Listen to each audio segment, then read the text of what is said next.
Well, we're live, guys. All right, hello everyone. Welcome for joining us. This is DUIResults.com. Robert Shefton, defense attorney.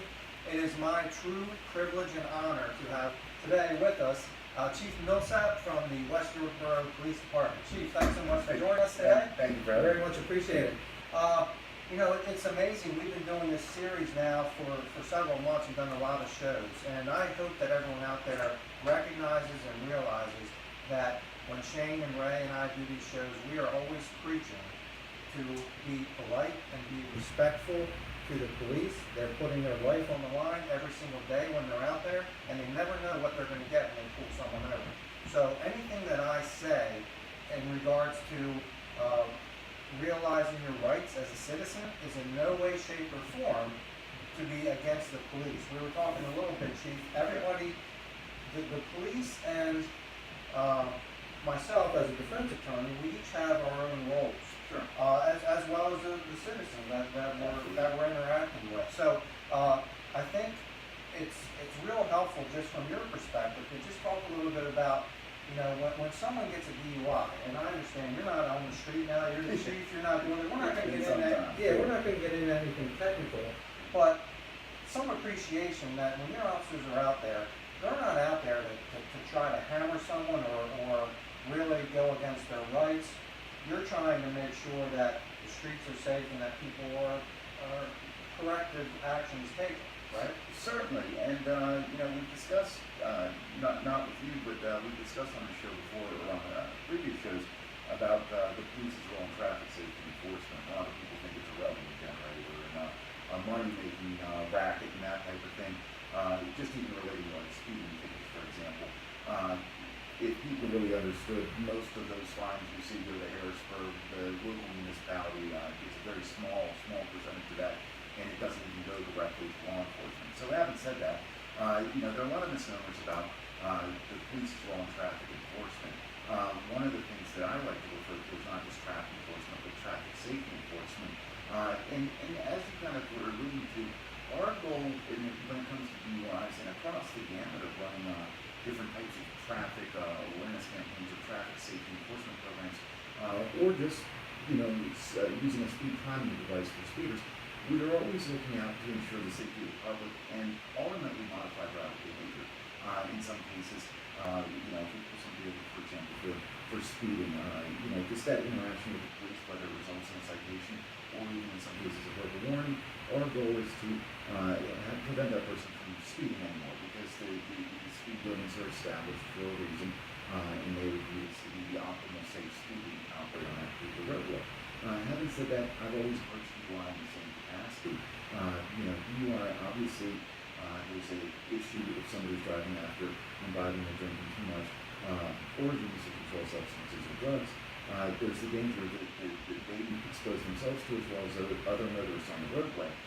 In the same regard, oftentimes what we find from the police's perspective with the DUI is it highlights other underlying issues that the individual has where they may need some help or may need some correction. And so having said that, I don't like to see the process viewed as necessarily punitive, though I know it certainly seems that way.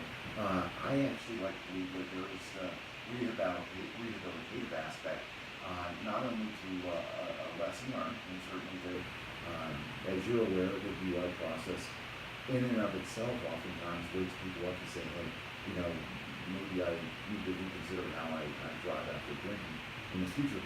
But in some cases, there could be people who other aspects of their lives are suffering, whether their family life, their professional life, because of underlying addictions and things like that they're able to address through the process. So, I didn't mean to be long-winded. No, I appreciate that. That gives you a better perspective from what I appreciate that, and I think it's also important for the public to know.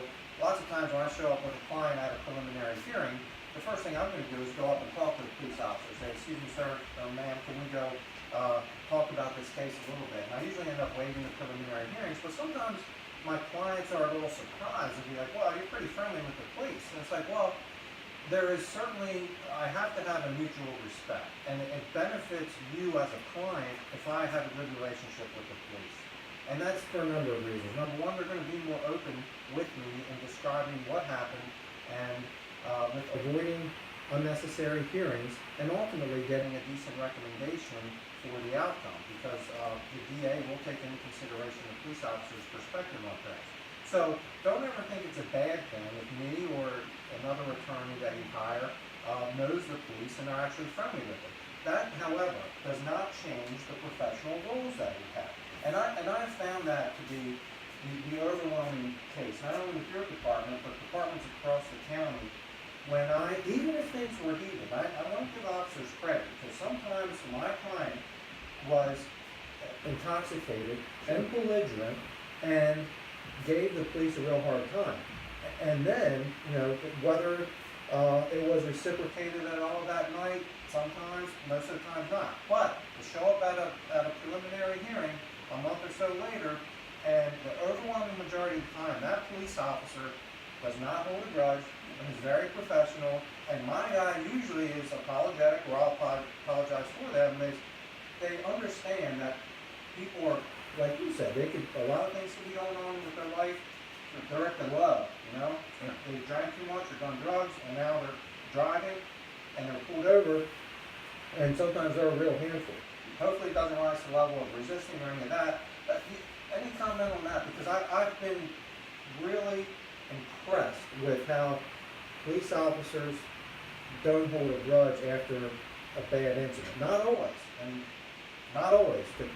Sometimes when it doesn't happen, some attorneys who aren't always the most professional and hold a grudge, and there are officers who hold a grudge sometimes. But the overwhelming majority of the time, I don't see that. You have any comment on that? Yeah, I think you hit the nail on the head in a couple areas, and probably one of the biggest things I think you highlight is that police are people too, and we all recognize, first of all, if we are dealing with somebody who, maybe has had too much to drink, they may or may not be using the best judgment. And oftentimes, I think we can all recognize that the way we view the world, under the influence of an intoxicant is different than our normal character or the way we normally behave.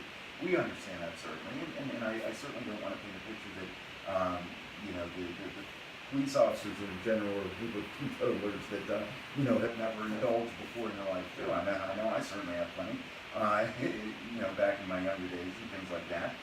So we recognize, we recognize the position that folks are in, and so oftentimes, we enjoy the good dialogue, with people. Certainly there are times where people aren't using the best judgment and consideration in the way they speak to us or what they say. Having said that, we recognize that that's probably not reflective of who they really are. And second of all, one thing I can tell you is, for as long as you've been a defense attorney in this area, we recognize, even though somebody may have something that they're very embarrassed of, or the way they act or behave in this particular traffic stop, it may be the first time they've ever done it, but not the first time we've seen it. Sure. And probably we've seen a lot worse before. So having said that, we recognize that it's just,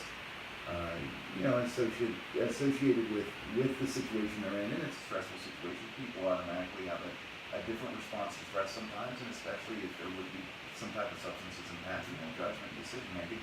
But there's no reason to, again, at the end of the day, we want to make sure the public is safe. We want to make sure they're safe. Once we remove them from that situation that they're creating, whether it be driving or whatever the circumstance is, that is creating a safety problem. Ultimately, we want to make sure that they just learn to use a different decision-making process in the future. Absolutely, and the system, I think, has that built in place with the drug and alcohol evaluations, like the ARD program and all that. I think one more topic before we end, because I think we do need to address a little bit, just generally, kind of the adversarial roles that we do have, as defense attorney and as police officers, and that is, we talked a little bit before we came on about kind of the checks and balances. Obviously, the police have a role when that's out there to enforce the law. If they feel someone's breaking the law, they're going to file charges. They're going to arrest the person and file charges. Then part of my role, when people come and hire me, my role is to make sure that you're doing your job, right? So if I have video and there's field sobriety tests and there perhaps instructions weren't given the right way, or I feel like the person did well, or maybe I feel like the stop wasn't valid, my job is to kind of put you guys to the test and to make sure that everything was done right. And I think ultimately, I would hope that you're kind of comfortable with that. Absolutely. And I've had lots of hearings with police officers, and I think that even though it can become adversarial, and I can question and challenge what happened during the incident and whether things were done properly, again, my overwhelming majority of the time when the officer gets off the stand, sometimes it's heated, most often it is, hey, afterwards, I'm going to shake your hand and I'm going to say, look, I hope you recognize that I'm just doing my job, just like you're doing your job out there. Absolutely. And how is that generally taken with your department? Sure. You know, are there some times where, you know, we like to think that somebody got off on a technicality or, you know, something was challenged and we didn't articulate it well enough? Sure, absolutely. And that may lead to a little frustration or grumbling. But at the end of the day, we all have to recognize as police officers, we need to be held accountable just as much as we want to save the society and the public need to follow certain rules, certain laws, and certain procedures in the way they conduct their affairs and conduct their business. We need to do the same thing ourselves. So having said that, there's a structured process in place for how we, for example, make a DUI arrest. If we go out or if we stray from that process, you know, there's a reason that that's defined. So if we go out of line, then certainly we need to be held accountable and make sure that in the future we follow that process and follow that guideline.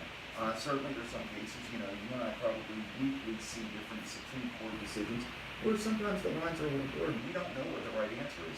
But in the same regard, when we're talking about, you know, most of the DUIs that we see, it's very clear and very evident the rules and ways we have to articulate why we stop the person, and also what we need to do to establish whether or not they're under the influence, third degree offender, so might say.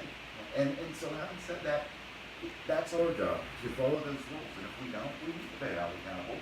And I appreciate the vigilance that you take. You know, one thing I can tell you, sir, is I remember years ago, if I had a DUI affidavit, you know, if you were the defense attorney, you know, I went to the prelim making sure that it was nothing needed amended or anything like that, because I knew you were going to get the entire affidavit with a fine tooth comb to look to make sure that I was doing my job the way I was supposed to be. And I appreciate that, Chief. And I will also say that the overwhelming majority of the time, I review everything in detail and I don't file any challenges. You know, because you guys are doing your job. And I tell my clients that all the time, like, look, I reviewed everything, looked at the video, and we need to move on and get you through ARD or plead guilty. So when I say, you know, challenge and hold you to test, it's rare, but it does happen. So, you know, everyone recognize that we can still be on opposite sides, and we are in an adversarial system, but it doesn't mean that we can't be professional, it doesn't mean we can't get along, it doesn't mean we can't go out and have a beer together or something. So I think we'll end it there. I don't know.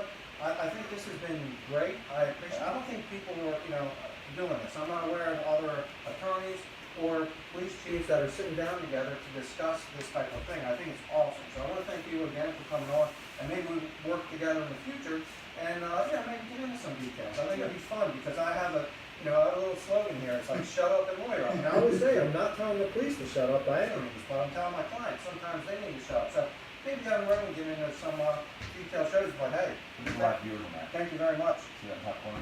Yes, Yeah, we want to that's thank you all for being in our community, because at the end of the day, you know, what you show people is the human side of this community. We all have a job to do. We love and passionate. You show that passion. But what you show is that we are all here, and we should all, when we're not in our best behavior, learn to get back in that best behavior. And our community wants us to get back on track, and you show that all the time. Yeah, before we end, we should mention his Facebook page Oh, of absolutely. West York Borough. We should mention that so that people can follow. Sarah, Chief. Sure, no, obviously our department is very active on social media. I encourage everybody to visit our website, which is www.wydpd.org. From there, you can sign up for our Crime Watch subscription, and also our Facebook page is West York Borough Police, or West York Police if you do a Facebook search. We are actively engaged on there 24 hours a day, 7 days a week, and have officers as well as myself that really try to go out of our way to always respond to any question and keep the community updated and keep the community engaged. So That's great. thank you very much for Thank you, everything. Chief. That was pretty damn good. I hashtag Western Borough in there, so probably some of your viewers